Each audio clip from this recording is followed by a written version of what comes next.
This issue of Burkina Faso and Captain Ibrahim Traoré has suddenly become one of the biggest political issues in the world, trending regularly on social media. My own interview with our dear friend and guest Nico House on this very subject, literally on this exact subject, is one of our biggest, most viewed clips in all the history of the mother of all talk shows. It's in the millions. Millions of people have watched it on all platforms, including pirates by the dozen going out on TikTok, which is now a pretty regular thing. We're not always able to keep track of them in order to count them and claim the credit for them. But I can say that millions have watched what Nico House said and what I said about Captain Traoré. It's even worse than you said, Amy. He didn't just accuse Captain Ibrahim of stealing Burkina Faso's gold. He accused him of stealing Burkina Faso's gold to pay for his own protection. Well, I wonder why he would need protection. Well, one of the obvious reasons is that both France and the United States are quite clearly committed to killing him. What is it about Captain Traoré that they want to kill? Well, in addition to the great strides forward that you have adumbrated, this very week, the Burkina Faso government abolished all education fees. It is now free to go to nursery, primary, secondary, and university in Burkina Faso. What's not to love about that? Traoré has nationalized the building of the country's roads when he discovered that the private French companies that were hitherto building the roads were charging up to 100 times more for the building of those roads than the government of Burkina Faso itself can do. And so he's brought it in-house. There's now a public works department in Burkina Faso, in Ouagadougou, which will henceforth pave and lay roads across the whole country. Hello, guys. I'm sending all of my support to Burkina Faso President Ibrahim Traoré, for God to keep him alive and safe always. And I hope all African presidents are paying attention to what he's doing. And don't forget, I'm the mama with the big bag. So many of these countries around the world are incapable of governing themselves. Then it's time for us to just put the imperial hat back on to say, we're going to govern those countries if you're incapable of governing yourselves, because enough is enough. We're done being invaded. Because our own national security risk is at stake. Exactly. National security interests are at stake. You can say that about pretty much all of Africa. They're incapable of governing themselves and benefiting their citizens because the governments there are all about looting and pillaging and lining their pockets and going shopping in Paris instead of actually making their country better. People on the left are going to watch this. They're going to say, wait a minute, Eric Prince is talking about being a colonialist again. Absolutely. Yes. Enough. Because if you go to these countries and you see how they suffer under absolutely corrupt, made-up governments that are just criminal syndicates, the people of Africa, the people of Latin America, a lot of them deserve better. Now, some countries... You see, Traoré has become a hero too, Professor. I and him will drink coffee about Traoré. But he's doing two good things, that he becomes an international icon, a young guy, younger than many of us. Traoré has changed the price of uranium. France was buying uranium from Burkina Faso for $1 billion every year. He stopped the French to buy his uranium. Today, Burkina Faso is making 85 billion from the same resource. We are selling uranium here. We have no nuclear power. We are just talking, everything is nuclear. We are just selling. Whether the Chinese are paying us the best price or not, we don't know. We are also afraid. What if they walk out of this deal? But Traoré, a young man, a soldier, has changed his country. That's why Traoré is now building up factories, processing plants of agro-processing, because he has resources. We have these resources. When we say some of these things must not be said in the open, but let's drink coffee and talk about the future of our country, we don't listen to one another. So, Foreign Minister, may your door be open for further engagement, deeper engagement in the national interest of our country, so that we start running, because we are crawling. We must start running. And this country has an opportunity to penetrate Africa, to penetrate the world, but we must run in and we must talk to one another so that we get the country going. Yeah, my good people are watching from This is Kenyan Explorer, as we are doing it in African way. We are doing this based on the African matters just because we love Africa. I hope that you love Africa. And what impressed me so much is that the people have come to love Africa, even those from foreign countries. We appreciate for this because for a long time, for many years, Africa has been suffering, but no one has been there to defend Africa. We have been dying with our burdens, with our luggages. But we are happy that the world has come to stand with Africa, and that is our pleasure. That is what we want, and that is what we are praying for. Because when this continues, like things goes like this, we are going to win the war, as we are going to hold the agenda of uniting Africa in our hands. So I've just played you those videos of those the white professors, as how they were exposing, as how they were telling of the world on who is Ibrahim Traoré.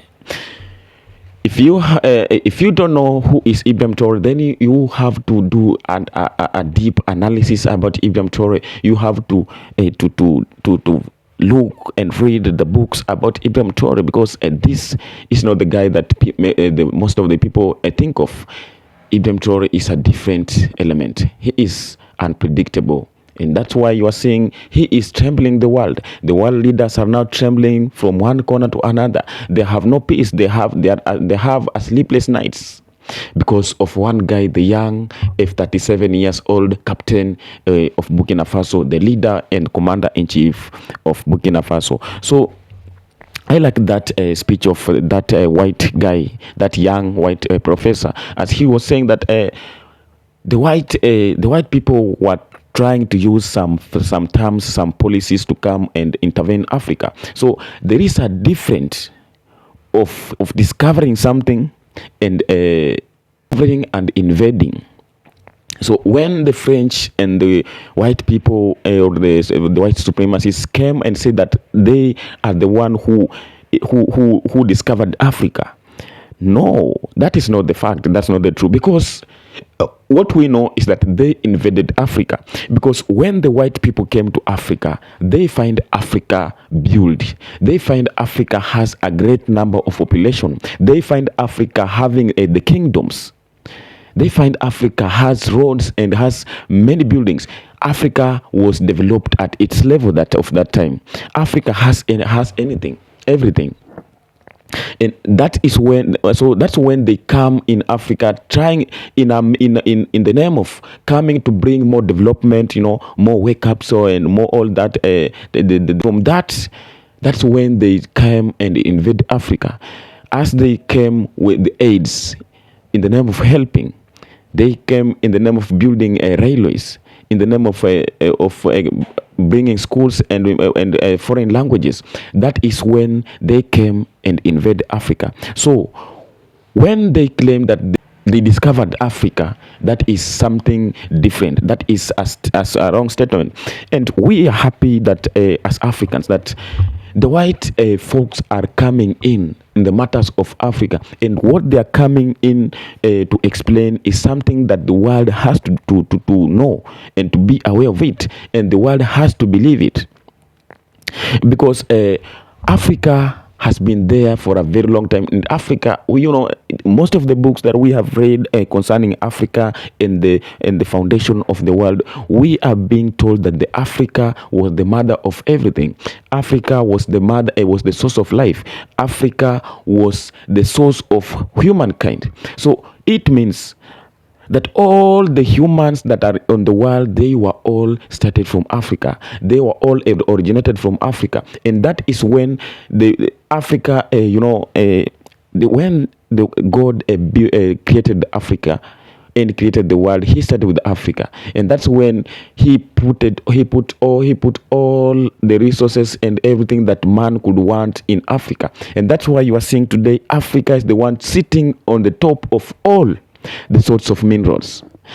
The world, I've seen some few years ago, the people saying that the Africa cannot survive without Europe. But the fact is that the Europe, Asia, and all that countries that has developed, they have developed just because of Africa. They have developed because they are using that they're taking from Africa. They have been taking, looting, and manipulating all those things from Africa. So that exactly means that those countries cannot survive without Africa. And that's why today you are seeing, even if African leaders and African citizens arise and say that they want to depend on themselves, they no longer want to associate with the foreign powers. They no longer want to associate to associate with those people are not ready to leave Africa, because they know that when they leave Africa, even a seconds, everything in their countries that are going to collapse. Everything that they are manufacturing come to build to sell out to Africa, so that it can for what they are using to boost their economies, to build their countries, to build their best infrastructures in their countries. They are going to collapse, because they cannot do that without the resources and the minerals and all riches they are getting from Africa.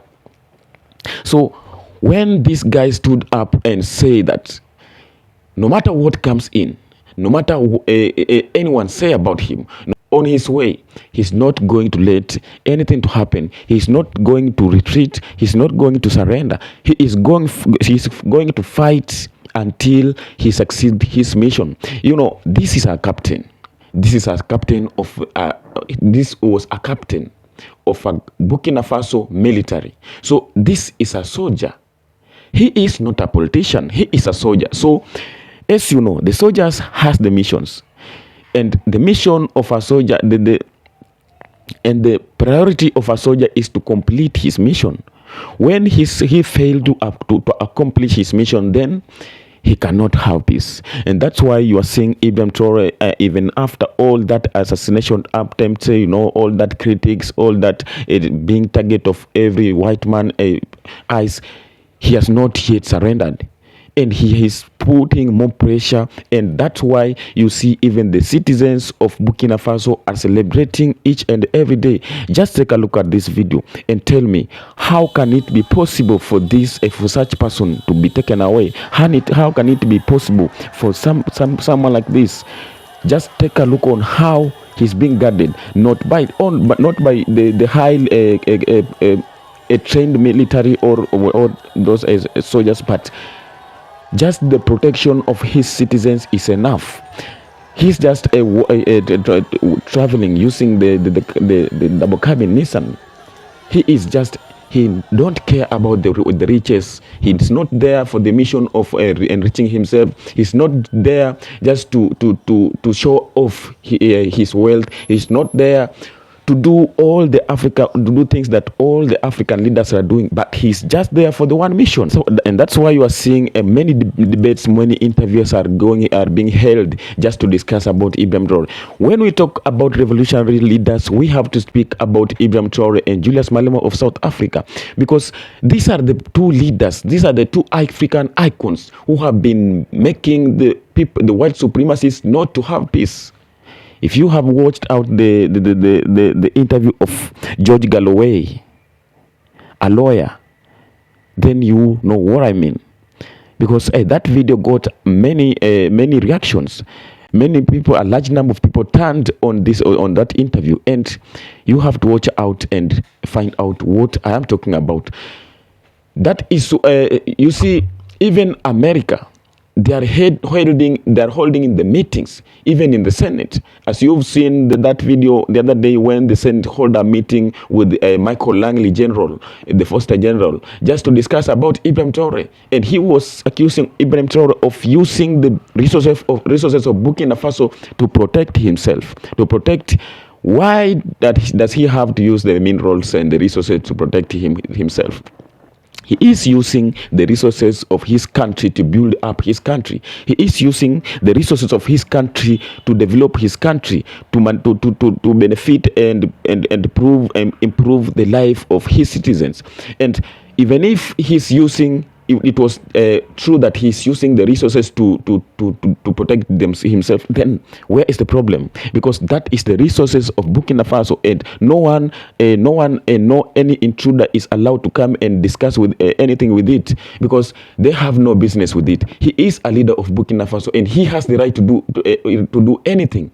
He has the right to do anything with his resources because it is his property. He is the leader of Burkina Faso, and he has the right to control his country using his resources. So let us not let the people stop talking about the Burkina Faso's resources. Just go to the point. If you want to do business with Burkina Faso and all the African countries that has minerals, come and talk business. Don't come to insult or to all those you are doing. That is not good, and we are not going to allow this. So we are proud of Ibrahim Traoré, because if the world has proved that this is the guy, if the world has proved that this is the leader, when you talk up today, when you talk about leadership today, you have to start with the Burkina Faso and Ibrahim Traoré before you talk with anyone else.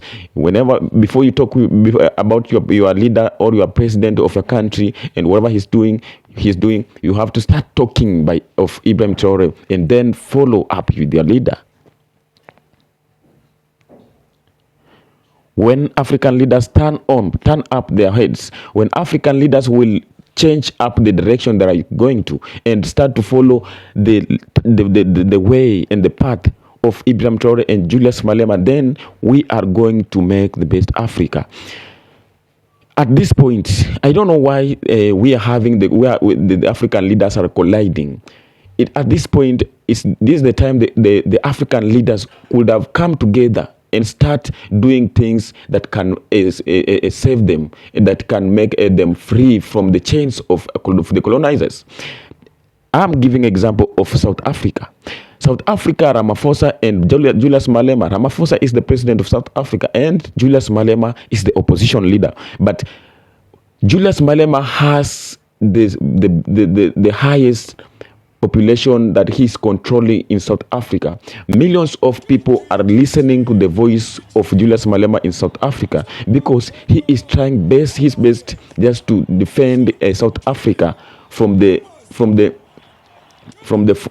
foreign forces that is trying to overtake and dominate the territory of South Africa. But now, the president of South Africa, Ramaphosa himself, he is against Julius Malema and whatever he's doing. And that's why you've seen he was invited in America to in State House. And after he went to that visit, he was just intimidated. He was just in front of the media, which is not right. So it's not a matter of who is governing and who is opposing. But once we have to talk the same matter, we have to do it, because we are focusing on the matter of saving Africa and the Africans. When we can do this as African leaders, then Africa will be a place of respect. Africa will not be taken as just it is being taken of today, but it will be taken as the serious continent and the continent of respect and honor. We are doing this because we love Africa. This is Kenyan Explorer. If you have not followed up who is Traoré, then you have to do it. Turn on notification button, subscribe, so that you get notified for all updates that are coming out as we are doing it in African way. We are doing this because we love Africa. This is Kenyan Explorer. Stay tuned. Thanks for your time. Thanks for watching this video. I have a lot of video that I did. If you are so interested, you can go back, watch out, and tell me what you have. Give out your opinion. We have talked about this because we are doing this because we need best Africa, and we have to make Africa the best place, as our first we have to put Africa as first as our first priority, and just like the freedom fighters, our freedom fighters wanted to be, that is what we are trying to do. That's what we are trying to advocate. Stay tuned and peace out.